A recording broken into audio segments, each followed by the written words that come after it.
Hello and welcome to Deck Builders San Diego, where we talk all things outdoor living. In this episode, we are going to look at outdoor kitchens from the deck's point of view.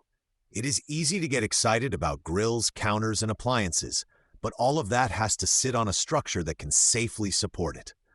We start with load, the weight of everything. A basic grill on wheels is one thing. A built-in grill with stone or masonry surrounds, cabinets, and a refrigerator is something else entirely. That weight often lands in one concentrated area of the deck. We design the framing, posts, and footings under that zone to handle the extra loads so the deck does not sag, bounce, or feel soft when you are cooking. Next, we plan the layout. An outdoor kitchen needs clear workspace for the person cooking and safe paths for everyone else to move through the area. You do not want guests walking right behind a hot grill every time they go from the house to the seating area.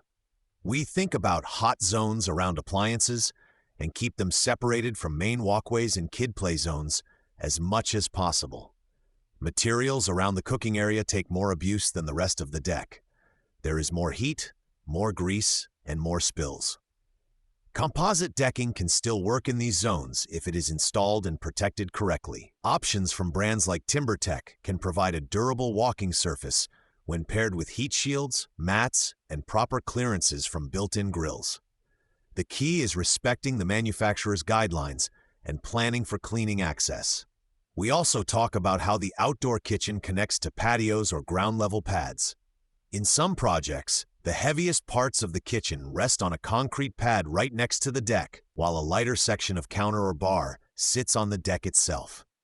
This kind of split approach can reduce the structural demands on the deck while still giving you a unified outdoor cooking space. Utilities are another big piece of the planning. Gas lines, electrical runs, and sometimes water and drain lines need to be routed without weakening the deck structure. We plan where these lines will go, how they will be supported, and how they can be accessed in the future if something needs service.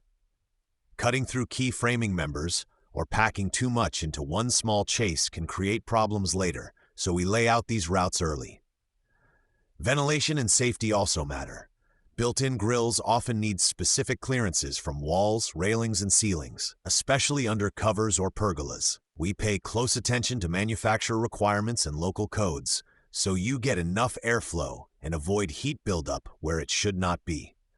If you are thinking about building an outdoor kitchen and want to be sure your deck can handle it properly, you can reach our team at 619-903-6535 or visit tuffdeckbuildersandiego.com.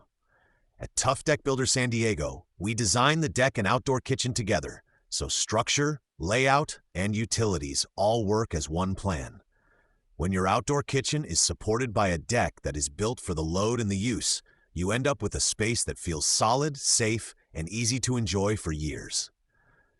Thanks for joining us on Deck Builders San Diego, and we will talk with you in the next episode.